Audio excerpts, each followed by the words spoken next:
I don't know how to describe it other than like a demon type of sound. But it's silhouetted, hulking, every bit of 5.5 feet wide, 13 to 14 foot tall, pitch black. The one thing that ran through my mind when I had this encounter was I don't have a big enough gun. Your host, two-time witness and field researcher for more than 40 years, William Jevning. Welcome to Creek Devil. Hello everyone, welcome to another edition of Creek Devil. Brian, we have Greg with us tonight. Fellas, how you doing? Good. Doing very well tonight. Well, Greg and I had a pretty good conversation the other day. Interesting stuff. So, Greg, I'm just going to hand you the microphone and, walk us through everything that happened. Okay. Around 1999-2000, I was bow hunting a stretch of land that a farmer owned in a neighboring county here in Ohio. It was down in a valley off of some fields in a wooded area. I found a tree to sit on that sort of, I always call it a lazy boy. I was telling you that the other night because the trunk grew almost like a seat and there was a tree behind it. So you could actually lean back on that tree and just relax. It was early bow season, late September, early October. And there's a haul road in the middle of that woods that was actually used by covered wagons way back when. And the farmer always maintained the road. There was one fence line along it. I was sitting there and the evening started to progress. I hadn't seen any deer. A lot of the deer would come down the haul road and out of the swampy area that was in front of me, which was to the left of the haul road. And they would stand at the end of that haul road where it opened up into the field. Most of the time they would wait there until dusk and then move out into the field to feed. So I was at a pretty good pinch point to sit at. Saw nothing that evening. It was a little warm for that time of year. I was actually hunting in shorts, cargo shorts and camo. And I decided, well, let's pack up and go because it was over a mile walk back to my truck, up a hill, up a very steep hill, and then out through the flat field that was adjacent to the woods. I packed my gear up and I hunt primitive weaponry. So it's a longbow with wooden arrows. I don't carry a gun. Not a big gun hunter. I always like the challenge of the primitive weapons. Walked out to the edge of the woods, and in front of me is a large oak tree that had been hit by lightning and it fell over into the swampy area. So I'm facing the trunk and the leafy part that was over into the swamp area. Probably a huge oak. I mean, you couldn't reach around it. And I heard what I thought was like a whimper of a small child. And I've been a corrections officer for 23, almost 24 years now. And I'm kind of attuned to like people having trouble or this, that, and the other. And I thought one of the kids from one of the adjacent farms had gotten into that swamp area, maybe got hung up in the brush and briars in the swamp. And I know like maybe a mile from there, due CB east, there was a farmhouse where there were some small children that lived. So that was my first thought. One of the kids is stuck in there. Well, I didn't call out or anything. I wanted to make sure I heard what I heard. So I stepped towards the trunk of the tree, the downed tree. And what I got greeted with was, best I can describe it, was like a cross between a gorilla and a bull. It was this burping grunt, a little bit of a growl to it. But the volume of it was what got me, because it was kind of like being at a concert when the music hits you in the chest, the noise, the decibels. It was just powerful. And I'm to the point now where I'm scared. I'm thinking, what is that? Because I knew there were no cattle in that area. The guy had sheep before and had gotten rid of them a few years beforehand. The Black Angus farm from that is 2 or 3 miles away. There was nothing. I heard no sticks break. I heard no kind of brush movement. Something told me there was going to be a problem. There was danger. So I actually took an arrow out of my quiver and knocked it, which I didn't know what it was going to do from the sound of that. Whatever it was sounded big. And I unbuckled my sheath knife and I started backing away from the trunk of the tree. I moved back up the hillside, probably 50 yards, got my binoculars out, started glassing the brush around the area. Nothing. I couldn't see a thing in there. It was starting to color for dark, so the light level was getting low. That was my whole point of leaving. I wanted to be able to see the shoot. So still, my hackles are up. I'm still a little frightened by what I heard. So now the woodlot is on my right, off my right shoulder. The open haul road is off my right shoulder. That area is pretty free from undergrowth, so it's just trees, and it's not real thick. Lots of shooting lanes if you're going to be a bow hunter, so it was kind of nice. I backed my way up the hill a few more yards and then turned and climbed the rest of the hill. Was a pretty good climb. So I get to the top. I start glassing again. Glass the whole area. I don't see anything. I can't find what made the noise. As I cross the fence, now I've turned, I'm facing towards where I've got to go. The woodlot is on my left shoulder. I hear sticks break as I cross the fence. It's like a corner fence. So I'm in the open field now, about 10 yards from the fence, when I hear the sticks break. I stop and listen. I'm thinking, is it deer? No, because whatever it is on 2 feet bipedal. So I begin to walk, and now I'm really frightened. And I'm a big guy. I power lift, and I'm not scared of too many people or things, but something told me be scared. I start making my way across the field, and as I'm walking, whatever is to my left shoulder in the woods is pacing me. I'm probably 15, 20 yards off the woods in the open field. I can see nothing in that woods at this point. Where you top over the fence, that's when it starts getting a little more undergrowth and brushy. I can't see what's pacing me, so I don't know if I'm stupid or what it is, but I decided to fake a step or two to see if I'm hearing what I'm hearing. As I fake a step, I hear a footfall. As I fake another step, I hear another footfall. So as I would stop, it would stop. So I pick my pace up. About 100 yards into the field, there's a finger of woods that comes out into the field where there's a draw that goes down into where the old cistern used to be for the cattle that used to be there. And something told me I got to get past that point because that was, in my mind, I saw an ambush point there. So I made my way farther out into the field. I'm probably 30 yards from the field edge, 40 yards from the wood edge, I'm sorry. I make my way around that finger of woods, and when I pass that, I put it in gear and start running, because now it's a straight shot to the road, the parking area where I'd parked my Jeep. Of course, fear takes over in a situation like that, and you think something's right behind me.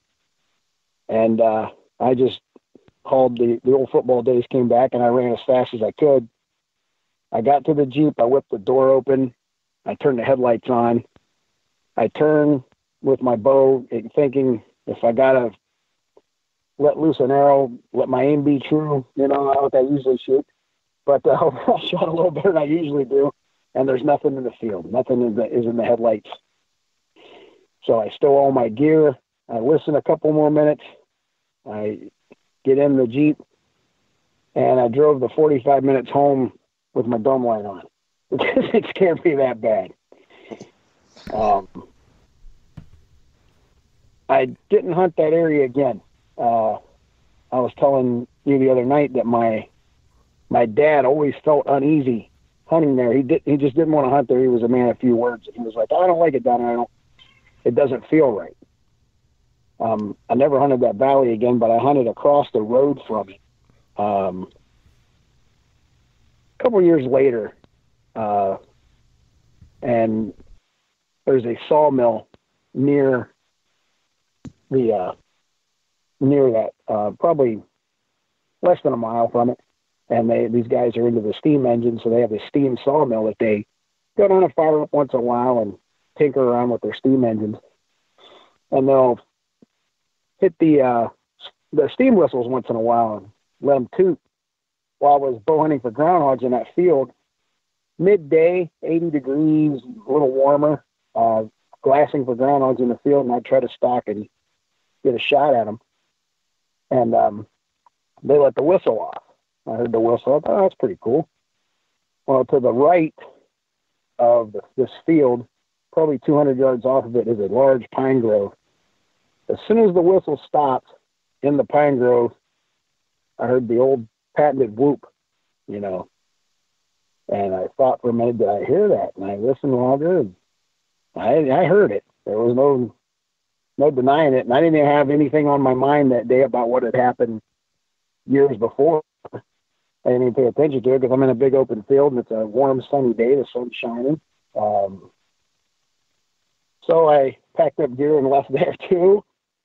And one other incident on that, this farmer's got, he's got a lot of acres, hundreds of acres.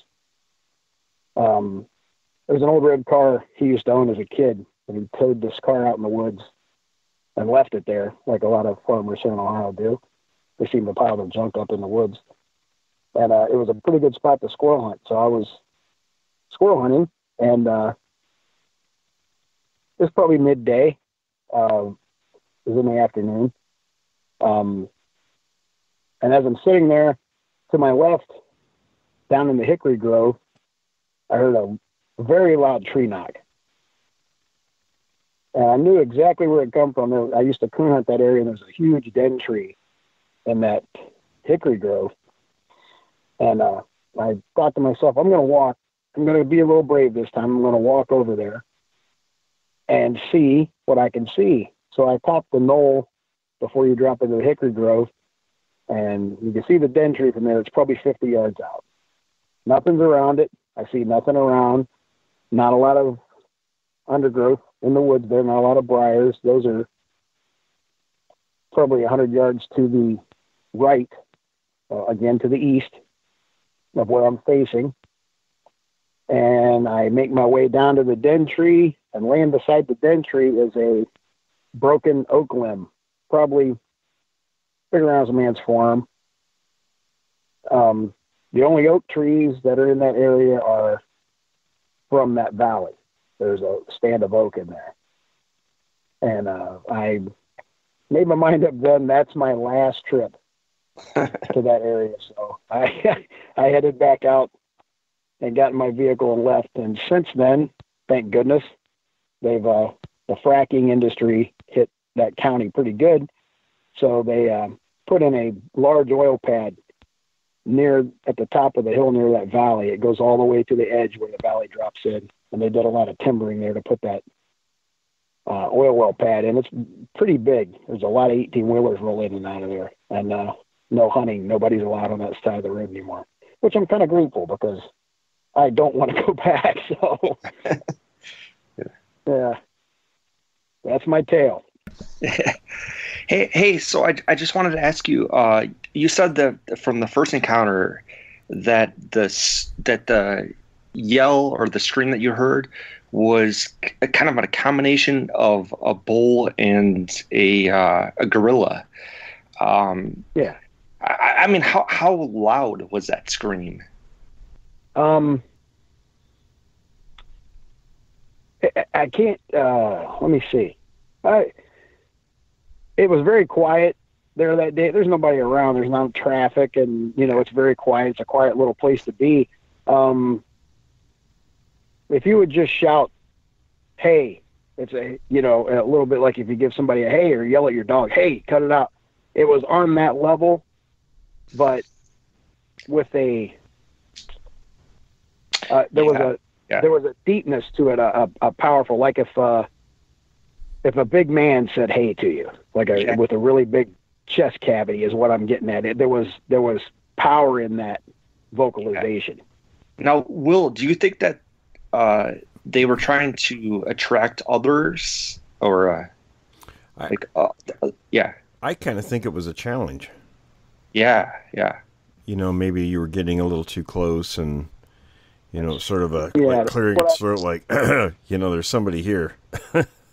That was kind of like what later on you think about what the situation at the time. You're scared, but then later on you sit down, you start doing a little research, and you start thinking. Yeah, you and that was what that was my thoughts. You start picking it apart. But then the other thing, I had talked to a guy about it years later, probably 10 years later, and he had told me that there wasn't just one there. What I heard pacing me in the woods was another one.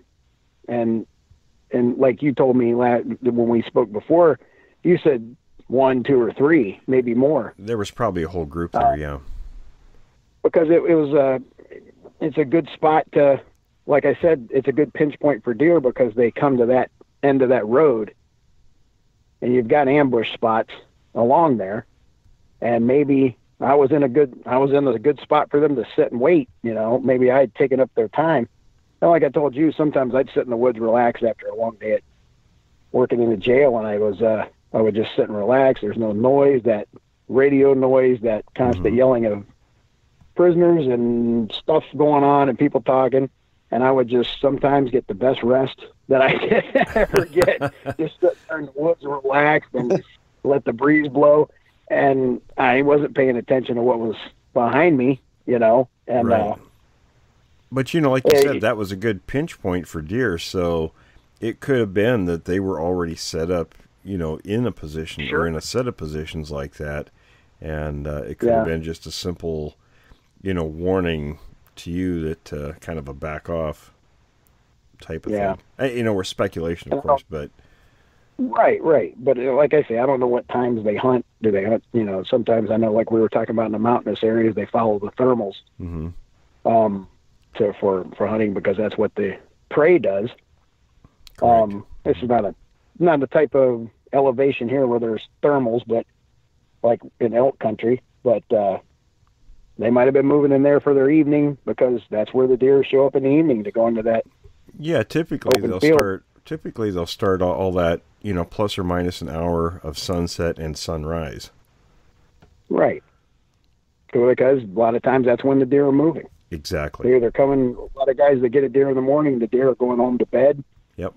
To put it in human standards. Yeah. Going home to bed, or in the evening they're coming out to play and party and eat and have a good time. Right. Exactly. So it's kind of like they've kind of timed it out, and that's when shooting light for a human, they're not shooting, but you don't have shooting light to aim your bow. It's time to leave because what's the point in taking a bad shot? Yeah. So, like I said, not a lot of people hunt that area or hunted that area. A few turkey hunters during the turkey season. I never had like I told you, many times I went by there because I actually owned property farther down the road, probably 5 miles down the road from there, but it wasn't, I hunted this guy's place because it was a little more active than my place was certain times of the year as far as the deer went.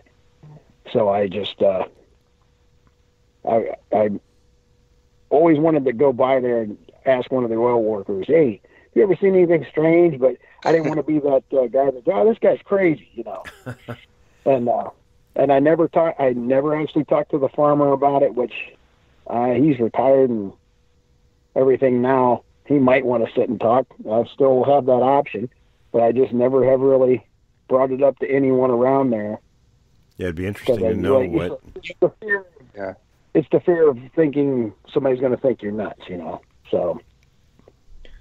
But yeah, it would be interesting to see if he ever heard any stories or anything like that. But or ever heard any vocalizations at night or anything. Yeah. That would be, and I still have that option that I could one day cruise by and talk to him. I've since sold my property down there, but I still go once in a while, go bass fishing at the lake near there, because the lake's like 7/10 of a mile from there, and then there's another lake. I sent you that picture of the track. That was just last summer. We were hiking and it's in the same county, and I looked down and there it was. I told my wife, I say, look at that, and she's like, is that what I think it is? I said, that's exactly what you think it is. Probably a 15-inch track, from the toe of the right, big toe of the right foot to the heel of the left foot was 5 feet, around the height of my wife, 5'2", 5'3", between the footprints, and I was 265, close to 270 at that point for weightlifting competition, and I wasn't making a dent in the dirt, and it was hot and dry, and this was probably half-inch into the dirt. And then when it brought me back to what had happened, and I thought, well, as the crow flies, it's not that far, from where that happened, if you wanted to draw a straight line through the wooded areas to get there. How far do you think that is? At the top. Oh, as the crow flies, I'm saying, 10 miles or less. Yeah, that's well within the range. It's well within. And when I started thinking about that, and like I said, I don't have a firearm. We're just on a hike with the wife. And we got a backpack full of water bottles and a couple cell phones. And when I topped the hill where we were at, it's an old, as I told you, it's an old, used to be oil wells there, and they've quit having them, so they put a gate up to keep four-wheeler riders out, and you're allowed to go in and hike. It goes a pretty fair distance. And at the top of the hill to the left, I found a tree that was bent over. I didn't know much about that. And tracks and trees bent. So now it's kind of, like you said, now you've got two pieces of a puzzle here. Right. And we only saw the two tracks because it went off into a pine grove, and the pine needles in the ground being solid, nothing's really making a dent in that. And with the trail of the track went at a diagonal, and as you top the hill, that would be your bent over saplings, just bent like in a hoop, top of them touching the ground, and like pinned down with a few other logs. I just found it strange because I saw it. I saw no other. There was a few muddy spots going up the hill into the stop, then to the top where water would lay, but I saw no other. Like maybe somebody did it. If I didn't see the footprints, I wouldn't have thought somebody did it for fun. Right. Well, it's interesting. I mean, a lot of times that's the connector. You know, when you have some kind of physical evidence in conjunction with other things, you know, then it's easier to kind of make that conclusion or come to that conclusion that that's what it was done by, because you have, you know, a little more direct piece of evidence. I do have I have a question for you, since you might know this, something Brian and I were talking about on, we've actually talked about it a couple other shows, and since you weightlift and work out like that, I'm sure you probably know maybe some of these stats. Somebody bodybuilding, or, you know, that's really into working out and all that, what's their caloric intake? What's a target you would shoot for doing something like that? Well, it kind of depends on what you're wanting to do. I know it. I'll give you an example of what I had going on when I went to World Championships for deadlifting. I was ranked third in the world in 2016 for drug tested raw, which means you don't use knee sleeves, a belt, any kind of assistance equipment. You're just singlet and you. my caloric intake at that time was around 3,500 calories a day. That was constant. That was every 2.5 hours. I would even have alarms at night to get up and eat. Wow. Bodybuilders, well, strong men go up to sometimes 10,000. See, that's... You're talking about, like, have you ever watched Game of Thrones, like that guy that plays the Mountain? Yeah, right. Yeah, that guy's around 8,000 to 10,000 calories a day. He's constantly eating. We were talking about, people had asked about Sasquatch's eating and what they would need. And what I was told through one of my contacts, and it's not guesswork, folks, it's what I was actually told, the minimum for an average Sasquatch, the minimum daily caloric intake was 15,000 plus calories. And for a creature... I'd say... Yeah, I think it's reasonable for a creature that size. Yeah, that's very reasonable. Yes. Moving, I mean, if you think about what they're doing, it's pretty simple. They're moving, they're eating, they're, having sex with other Bigfoots.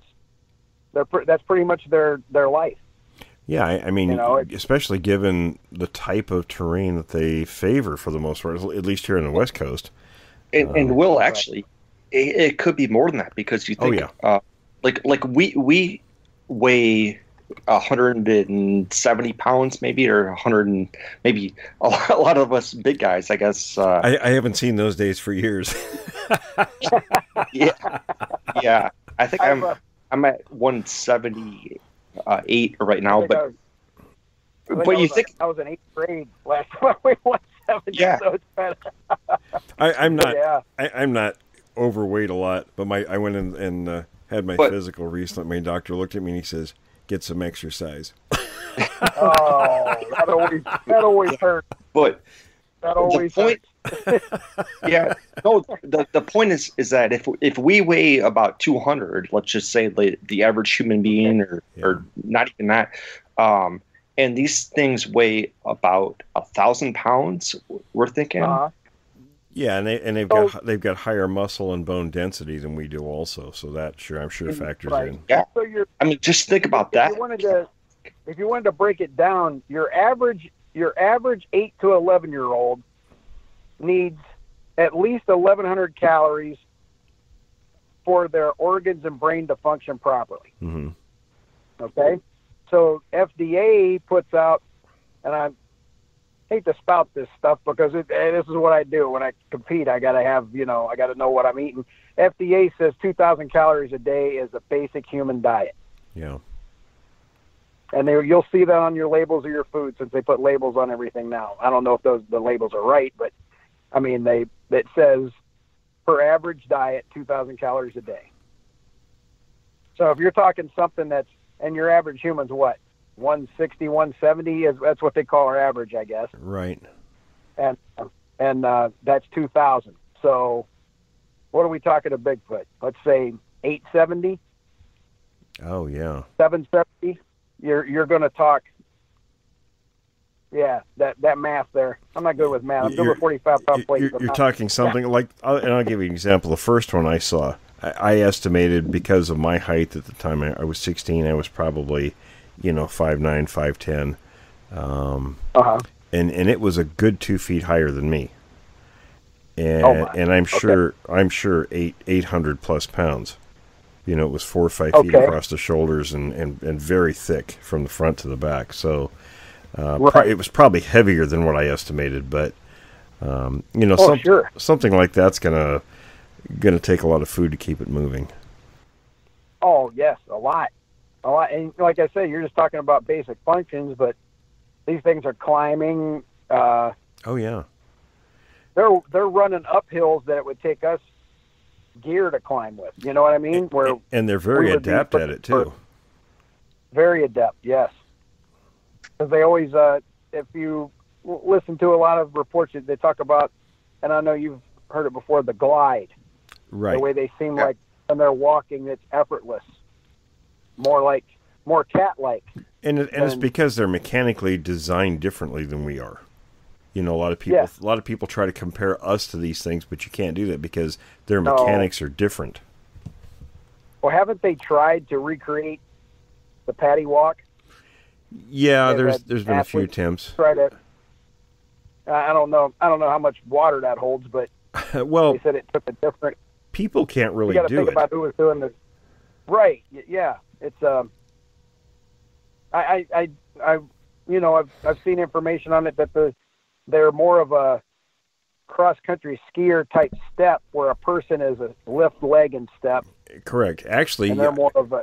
I had an anthropology professor many years ago. The way he described it, he says it's almost like we pole vault from one step to the next. The way we walk is actually very awkward, and it's actually a source of why we have so many lower back and joint pains and problems. So he said it's because humans aren't really fully developed to walk bipedally. Well, yeah, and Will. I'm sorry. Oh, I was going to say. No, go ahead. Last week, yeah, we talked about that and how a video professor actually broke down the video of Patty, and she actually has both feet stepping on the same ground, and they said that like humans could not do that. Like, yeah, it's because we're not designed to walk that way. Yeah, right. And I've heard this before. I don't know how true this is. You guys would know more than me. Are the tracks in a straight line most of the time if they're legit? Yes. Like if you find a trackway, most of the time it's not like us where we're, feet are turned out and you're walking. You can tell you have. Yeah, it's described as like a herringbone pattern. The way we walk with our feet toes out. The Sasquatch walk, and the way it's been described, or was described many years ago, was almost like someone who's pigeon-toed would walk with their toes in, but in a straight line. Almost like a linear. Yeah, exactly. Yes, okay. I'd heard that before. I wasn't sure about that, and that says a lot, too, about like the mechanics of their hips. Right. And, strong glute area and mechanics of the hips. Oh yeah, I'll send you a picture of one running, and take a look at the leg, the right leg that's extended out the back, extremely thick and powerful. Oh I could imagine.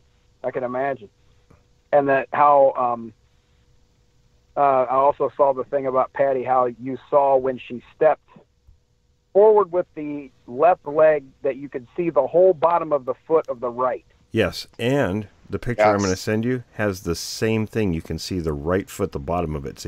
It's facing the person taking the picture exactly the same way. Exactly. That's another mechanics thing that I find very fascinating. I put out my latest book. My latest one. It's called Bigfoot Evidence, a case for the existence of the Sasquatch. And I put this photograph on the front of it. It was sent to me, and I've mentioned this on the show before. The picture was sent to me from Upper Michigan, a lady there. The photograph was given to her by the family who took it, and they refused to talk about it. They deny what's in the picture, want nothing to do with it. They just shun the whole incident, apparently. She didn't know what to do with it, so she gave it to me.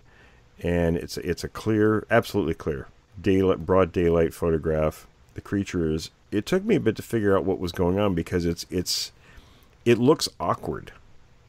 If you're comparing how we move, it looks awkward. And a friend of mine who's an artist, he actually was able to put his artist, eye on it, and he figured out what it's doing, and he drew a sketch.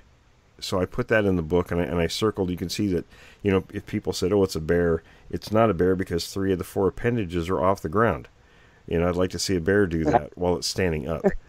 Yeah, right. You can see the right foot very clearly, and it's strange because it's that the legs are so muscular, and it's actually kind of twisting its body to the left a little bit as it's running. And that's how you can tell what it's doing. It's running because that right leg is extended straight out backwards from it. It's a very interesting picture. Wow. And from what I can see in the picture, because it looks like what I've seen, and the circumstances of the picture, the fact that the people who took it completely want nothing to do with it, adds to its legitimacy, and I think it's a totally legitimate photograph. I don't doubt. Yeah, well, I was just going to say that one of the clearest examples of how the Patty film is probably true is that there's a still that somebody took, and you can clearly see Patty's left foot lift up, or her right foot lift up, and you can see the toes. And they said that basically that if they were going to build a costume like Planet of the Apes, there's no way that they would actually be able to have digits like that. And right, I mean, and the calf muscle is very clear. There's a lot of the muscles in the body that are very clear. So, especially you're talking 1960s. The thigh muscle bulges. Correct. Yeah, 1967 they just couldn't do that. No, not even close. And they've had a lot of people come forward and say it. No way was that technology in any monster movies or anything at that time. No Hollywood makeup artist. Brian and I talked about this before. They actually took the film to Disney after Patterson took the film, and because they were the #1 special effects people in 1967, and the wording from the folks at Disney, they kind of chuckled and said, "Geez, we wish we could do something that good." Yeah. Yeah, I bet. It just wasn't possible. And we talk about those, everybody, lauds the Planet of the Apes costume because they were among the best at that time. And the reason the apes wore clothes is because they had these huge, bulky fasteners in the back, and they didn't know how to make them invisible at that time. So that's why they wore clothes. They had to hide those fasteners. Where the actor would get into the suit from the back, and then they would spend all this time fastening him up. So, so for a couple of guys to go out and who were Patterson didn't even have a job. Gimlin was between work; he was a construction worker. For these guys to go out and come up with something that Hollywood couldn't do is pretty. Bill Munns said. Bill Munns said he couldn't do that. Yeah, Bill Munns was he made suits. He created the suit for Swamp Thing. And he talked about where, with the Patterson film, when he did the work on the film, that with actors, that the joints in the person actually had to line up with the joints on the suit. And when he did his measurements, there was no way the joints on the Sasquatch did not match human joints. Right. So if somebody was in a suit, it just wasn't real. The fake read. You could tell the videos that are out when it's a suit. There's baggy. You can see the suit bagging. You can see, Oh yeah. There's no uniform on the limbs or torso, and you could tell a mile away when it's. And another feature, like there's people who still believe Paul Freeman's footage is real. Look at what happens in the short time you see the quote unquote creature. It bobs when it walks. That's the way a human walks. Exactly. It's not the way a Sasquatch walks. There's no glide to it. No, like they talked about before. You can spot a hoax in a minute if you know what to look for. Sure, that's it. Always look out for that. It should have real evidence, and you start looking, and you're like, wait a minute, that's Joe from up the street. He's not. That's the right. Oh yeah. Hey, Will, I was just going to ask, why do they track people? I know he was just talking about walking back, and they're in the woods right next to him. Why do they track people like that? Are they just trying to make sure that they get rid of them? Or when Greg and I we were talking about this a couple days ago. And my thoughts are, how cats play. The reason they play is because it's kind of like practice for hunting. Right. And I suppose lots of animals do things like that. But I think it's very possible that a lot of times, now, people aren't just grabbed all the time by these things, although it does happen, but not all the time. And you're talking about different individuals and their experiences and the whole 9 yards, lots of different variables. But that behavior might be, practice. It's like, right. A cougar will stalk a person. They may not attack a person, but they'll certainly stalk a person. And probably not intending to attack a person, but it's kind of in their nature to do that. And it might be the same thing with the Sasquatch. Maybe it's just part of their nature. Yeah, that's what the other night I thought about that after we talked about that the other night, and it brought back a little bit of fear. Thinking, was it just escorting? You've heard that before. People say, I was escorted out of the woods. Yeah, I don't think they're escorting. I think it's part of that hunting behavior. Yeah. I was looking at it because of that finger of woods that came out into the field. I was looking at it as that my instincts told me something bad was going to happen there. And sometimes we hear where people will hear a noise on their right, their left, not loud noises, sometimes rock clackings, things like that. And we discussed that. But they do hear the more audible noise directly behind them, like they're being driven to a location. Yes. And I think that's part of that ambush behavior where they're, that you've got the driver in the rear, the outriggers on either side that are kind of keeping the prey into a channel. Right. And moving it into the kill zone where there's one or more waiting, to kind of close the trap there. But I feel lucky that I took the field way out that I went, because as I'm going out to the right of me was all open field. Mm-hmm. After I've thought about this over the years, I feel lucky I went that way instead of walking up the whole road and coming out to the right of my vehicle, which I could have went. I had decided that evening to go up the hill. I feel kind of lucky that I did that. That was a good choice. And it was not a thought out choice. It was just did it. I didn't think. Right. I'll just go this. It wasn't something I sat and pondered. Which way should I walk back? It was just the way I went that day. Maybe that was more instinct than you realize.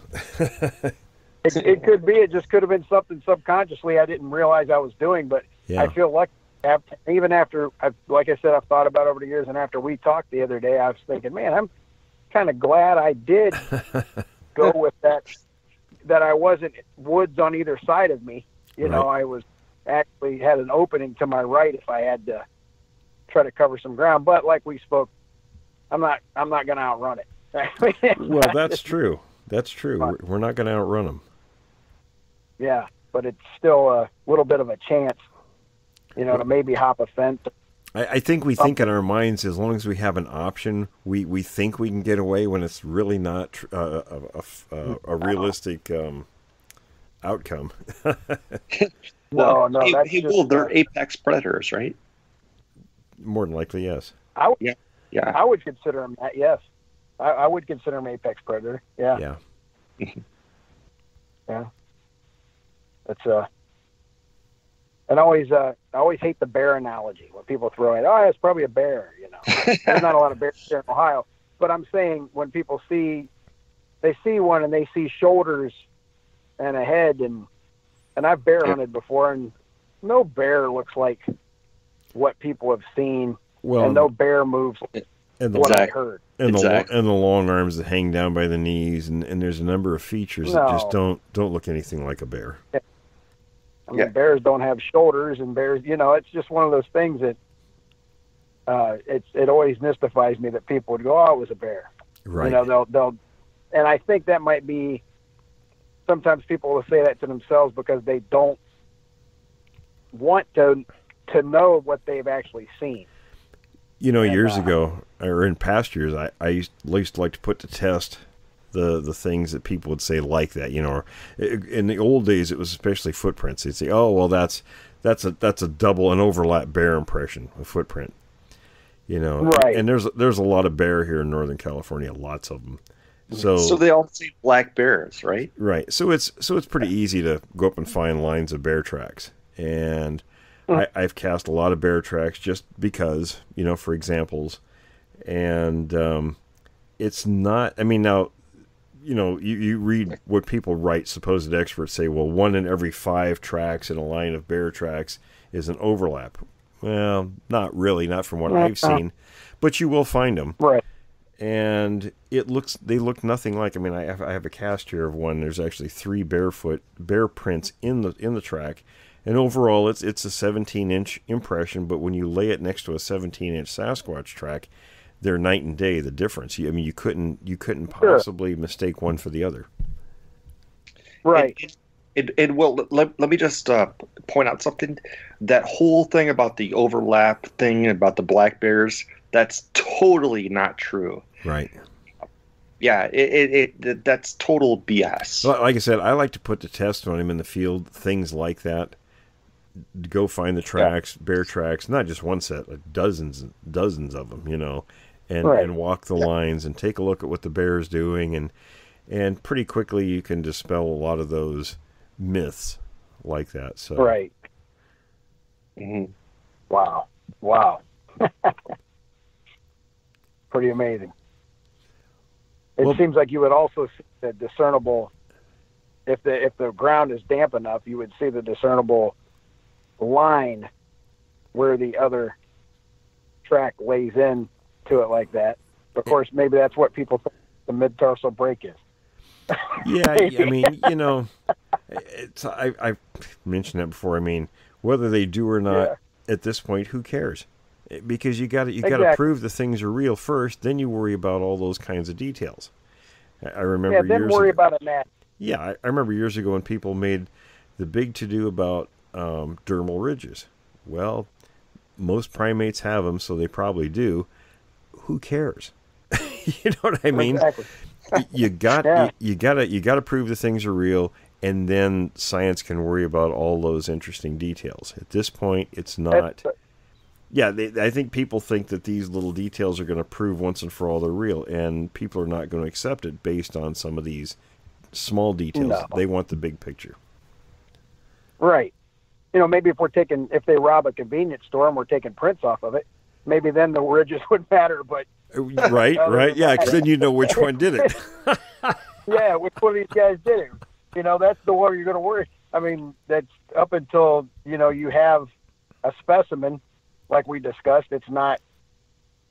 It's just one of those things that you're going to have a specimen. And people always the naysayers always claim there isn't any evidence. And I have a friend in Montana who was when I first met him, he was a retired attorney, and since then Montana has put him back to work as a judge. There you go. So we've been talking about when I put together my last book. It was sort of a combination of our discussions where the idea came out, and I said, well, now listen, what constitutes evidence? So he told me where to look. And the federal rules of evidence and some other sources. And he says, all the stuff you've got would stand up in a court of law. It's all evidence. It's all admissible. Right. But people choose to ignore it. Though? What's that? Oh, well, now we're talking. Well, I'm not going to say the name. You got to have. Yeah, you got to have real evidence. I mean, Muppetry won't work. With a judge. I know people are going to get mad at me about that, but I don't care. That's why I didn't say the name, because I was waiting for that. But yeah, they refused to even look at his quote unquote evidence. Yeah, that's laughable. I mean, but wow. People like that, they're just about getting attention. Right. And I'll tell you what, even if I were to take stuff that I have in and try to do something like that, I think it would be, I mean, you could probably get, now let's say you had, the opposing attorneys and the judge who would allow this stuff in, and they would have a discussion. What's the point? Even if they said, oh, right. Yeah, okay, we You win your case. You've proven that the Sasquatch is real. Nobody's going to care. No, because all you've done is you've won a case. Yeah. It's not going to... It didn't do anything. It didn't landmark anything. The public wants to see one. Yes. They want film footage that's National Geographic quality and not just a minute or two of it. They want hours of it. If you were to have that, you could convince people. If you had a body, obviously you convince people. You mean the rubber mask with the rotten deer meat in the freezer wasn't enough? So, see, now, who are we talking? And that was the guys in Georgia. Yeah, that was a Biscardi. sad to say, a fellow corrections officer. Thanks, buddy. But well, I think wasn't Tom Biscardi involved? He was involved in that too. Sure, he was. Yes, that's like. And then we have Rick Dyer and oh, geez, all these guys. Yeah, the P.T. Barnum of the Bigfoot world. Anytime I see his name on something, I don't even read it. I just move along. I have to chuckle, about guys like Biscardi. He had a big to-do going on here in Northern California in the Bluff Creek area, and I think it was, I want to say 2005. That may not be the year, but I'm thinking that's what it was. My brother-in-law and I were down from Washington State at the very same time in the same area. We were actually in the field, covering a lot of ground. And Biscardi and two of his cohorts were making all these claims almost daily in the news. They had a Bigfoot, they had one, they knew where its lair was, and all of this stuff. They were gonna make this big announcement, and I got word from locals that they had convinced a local reporter, and I don't know if he paid him money or anything, how that panned out, but he went with him. He wanted to go see the lair, and they drove him around for some time, and it was towards the end of the day when they finally took him to somebody's home, and there was some girl in a bikini and all this stuff, and then that was the Bigfoot lair. That was... What the heck? So, I remember today I just kind of chuckle at this stuff. Before the current time period, I get kind of ticked off because, we're out there busting our butts. My poor brother-in-law, I drug him around. We take off at 4 a.m, head up to the mountains, and spend until like 10 p.m., scouring those areas, right. And then we go back to Willow Creek, grab a bite to eat quick, get some sleep, and head back out the next day. We did that for, a week or 10 days. And right, yeah, I'm dragging. He's a school teacher, so we're dragging the poor guy all over Hell's Half Acre up there, because I'm in the field. I got my nose to the ground. I want to dig up turn every stone over and dig up everything I can find. Sure. And these guys are out there getting all these headlines, over some ridiculous game they're playing, whatever it is they're doing. But I just have to chuckle about it now, thinking, now we weren't looking for attention, didn't want any, because we weren't trying to find stuff, and these guys are doing this, and this is how the public views the Bigfoot world. Right, and that's what gives it such a laughable, comical type situation for the public. I think are these guys that have money, one, and we have a backer. This guy, I don't know who they convinced, some jillionaire that gives them a whole bunch of money to go do their research, and then they want the attention. So now they have the money and the attention, and they're going to dig up whatever to put out there. And most of the stuff they dig up to put out there or make up is so laughable. It's nonsense. That it takes away It takes away credibility. I think it takes away the credibility of people who are doing it just to do it, to figure the mystery out. It does. Just like a Rick Dyer. Yeah. Yeah. There used to be a I think the guy was from Southern Ohio here, Dallas. He passed away recently. Oh, yeah. Tanner, was that his name? Was it Dallas Tanner? It could have been, but he did years of research, and he's a poor guy. I mean, he wasn't like... Oh, yeah. He didn't... He was not... He was just a regular old Southern Ohio hillbilly type guy that did all this stuff on his own, and this was back when they were lugging, like, VCRs into the woods, wired to car batteries. Oh, yeah. All this other crazy stuff. But he got, from what... I've got a buddy that goes to, like, Salt Fork to the conference. And that Salt Fork, I don't even want to get into that. That's a joke. I don't do the... interested in doing someone. I don't do the conferences. No, I don't. I'm even talking about the whole Bigfoot mystique around Salt Fork, because you got one guy blasting calls from one hill, and on the other hill, on the other side of the park, a guy's blasting, and they think they're answering each other. I'll tell you a funny story. I'll tell you a funny story along those lines. A friend of mine from Wisconsin is a hunting guide, and we were talking about this a number of years back, and we were talking about this wood knocking stuff, and he was gonna test it, and his 80-year-old father was sitting in the yard one afternoon, and I can't remember what was going on, but they were laughing about this. They were looking at the show Finding Bigfoot and all the crazy things they were doing that made no sense, and so his 80-year-old father was sitting in the lawn chair, and he grabs a 2x4 and he smacks the fence a couple of times, or 2-3 times, or whatever.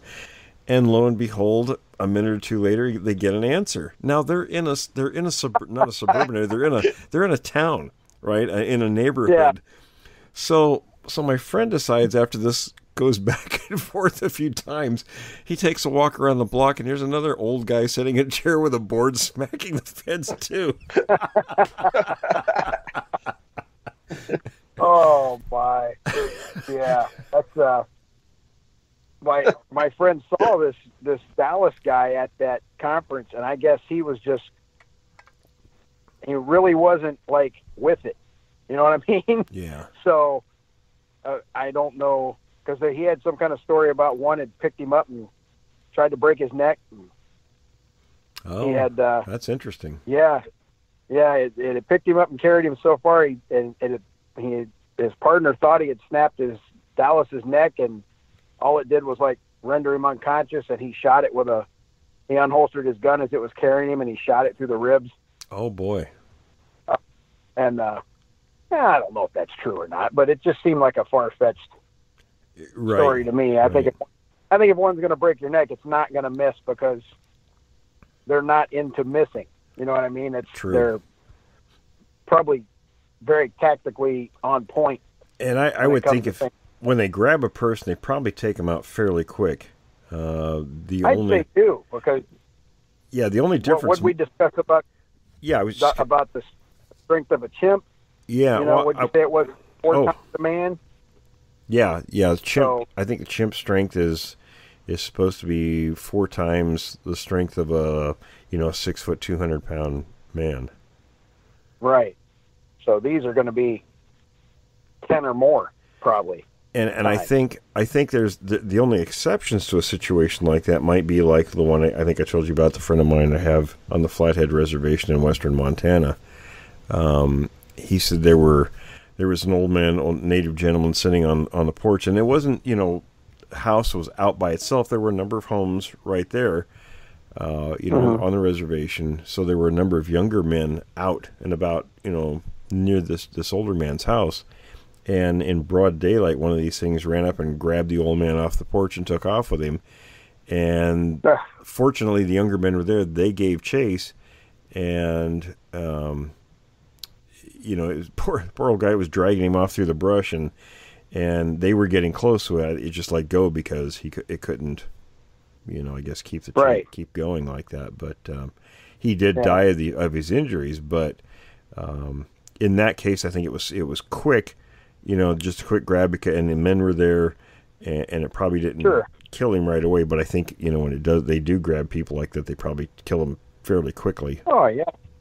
Right. Oh, boy. Yeah. What a way to go. Oh, geez. Yeah. Yeah. That's a... Well, Brian, did you have any more questions for Greg? Or, Greg, you have any questions for us? No. I just wanted to get my tale to you, as you guys are legit. I just wanted someone legit to hear about the track and that I found, and hear about my experience. Maybe it's helpful to someone, or maybe I could get some answers about why I don't go in the woods too much anymore. So it's kind of, Right. Well, like I mentioned, I do have some... Oh, go ahead. I'm sorry. It put quite a damper on something I've done since I was 6.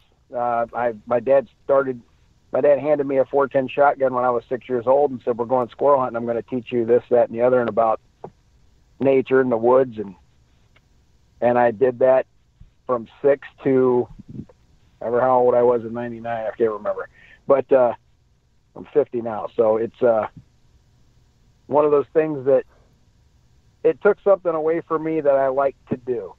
And I don't really want to do it anymore for some reason. It's just, I have that nagging over the shoulder fear when I'm in deep woods.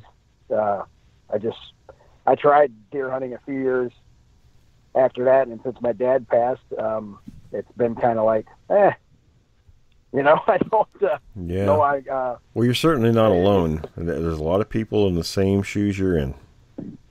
Right. It's good to know, but it's also, it's a little, it's kind of sad because, that's a great pastime for people, and it's peaceful, and it's, then that's kind of taken away from you. Well, I'm going to send you some stuff that'll at least, you'll be able to watch for, and it'll alert you if any of them are around. That might be able to make you relax a little bit more when you're out there, as long as you're aware of your surroundings and what's there and what might not be there. Right. That sounds great. I really appreciate that. And I really appreciate talking to you guys and having you guys actually listen. It's good to know. Hey, Greg, one last question. What was your experience before the whole encounter, and what was your experience after the encounter? Before I had, I'd seen all the movies when I was a kid. I think the first thing I remember seeing was the ads on TV for Boggy Creek.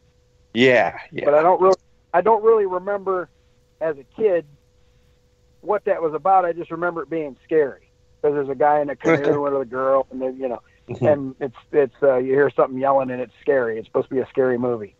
And probably seeing the Patterson Gimlin film on In Search Of with Leonard Nimoy. Mm-hmm. Yeah. And then it's always been like a little thing in the back of your head. That's Americana, Bigfoot. Everybody, there's a joke about Bigfoot, or Bigfoots and UFOs. You hear that your whole life, but then it's Ohio. I mean, what do you guys don't think? Who thought? I mean, because everybody, and that's the thing. That's out in Pacific Northwest. That's Washington State and Oregon, up into Canada, BC. Yeah, that's where that's at. That's not in Ohio. What are you worried about? And then all of a sudden things happen, and you're kind of like, whoa. And then since then you start, like I said, I told William, you start looking for answers to what was that? Yeah. What was that? What I think it was from seeing this, that, and the other on TV and reports, and you're kind of like, oh, well, let's do a little looking around. So then you start searching the internet, and you find a lot of BS, but then you find some stuff that's kind of like, hey, that's kind of what happened to me.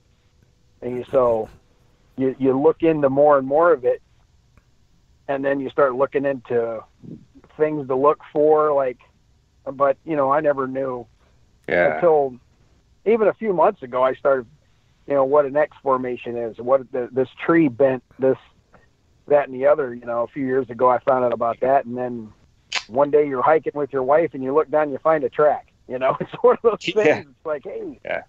I've seen this before. And then, you know, after what happened to me, and even though I don't know what they call that. It wasn't a physical sighting because I didn't actually see a creature. Right. But hearing what I heard and knowing I've hunted from, Tennessee, Indiana, Virginia, mountains of Kentucky. I've been everywhere hunting different game and everything, and just that was something that I couldn't explain. Exactly. And that's what piqued my interest. But then again, I couldn't explain it, but it scared me enough that I didn't want to go back and find out. So it was kind of like, I mean, it's one of those things. I mean, I've been in fracases and jail fights and riots with, you know, men larger than me, but that doesn't bother me. But this did, because it was, I don't know what it was. It's unknown. Well, unknown is a scary. It's something that's not in our control, and I think that kind of shakes us up. Right. It's something like I said, I've always said, unknown is a word that strikes fear in a lot of people. Just that term, it sure unknown. Is. It sure is. It really did in me. That's for sure. So that's why it kind of piqued my interest, and I start trying to figure out, hey, you know, what am I dealing with, you know, or what did I deal with? Speaking of information, I want to mention this before we move on to the next segment. My website, for those who've been asking about it, is down. David's doing some overhauling of the website, so he says about 2 weeks it'll be back up and running.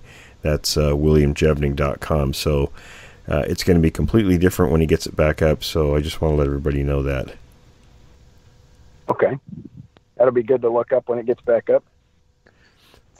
And hey, I just want to say, hey, great. It was so great to have you on here. It sure was, Greg. We really appreciate it, buddy. It was. Oh, thank you. I appreciate you guys having me on. It's been it's very informative, and it actually makes me feel better to talk about it. It does. And that's the thing I try to say often is that, you know, there's a lot of people who listen that have had encounters. Some, of course, who will never talk about it, and I understand that. But for those brave enough to come forward and talk, and it's not that those folks aren't brave, it's because there's a lot of fear, there's a lot of things going on. Sure. But for the people who are able to speak about it, I always appreciate it, and it helps other people. You know, maybe the ones who can't talk about it, they hear people like you talk about it and other folks, and they're able to come to better terms with what they have experienced. That's, you know, and that's it. If I could help one person that would get the courage to speak about it and get it off their chest, I feel accomplished. And everybody says exactly like we had Roy on last week. You know, Roy, I really appreciate Roy and his son for coming on and talking about theirs. And the same thing, you know, fellas, if you're listening, you've helped so many other people. I've been contacted a lot, and I get contacted every week after people hear a witness talk, and they'll say, oftentimes, I experienced that exact thing, and they'll talk about their details, or, you know, it really helped me so much when I listened to so-and-so talk about their experience. It made me feel like I wasn't alone. Right. I feel the same way. I feel the same way, exactly. Well, listen, Greg, we certainly appreciate it, and yeah, absolutely. I will get that information sent to you so you can start, you know, kind of rebuilding your frame of reference of what's in the outdoors. That sounds great. Thank you very much, and thank you guys for having me. We certainly appreciate it, and you have a great night. You're welcome. You do the same. Thank you. Hope to talk to you again soon. Oh, absolutely. Thank you. Well, I just want to say thanks to Greg again. He was a great guest. Thanks for listening to this episode of Creek Devil. If you or anyone you know has had an encounter with these creatures, please contact us at williamjevning@yahoo.com. That's William, Jevning, @yahoo.com. All communication is confidential. Join us for another program next week. And until then, keep your eyes open out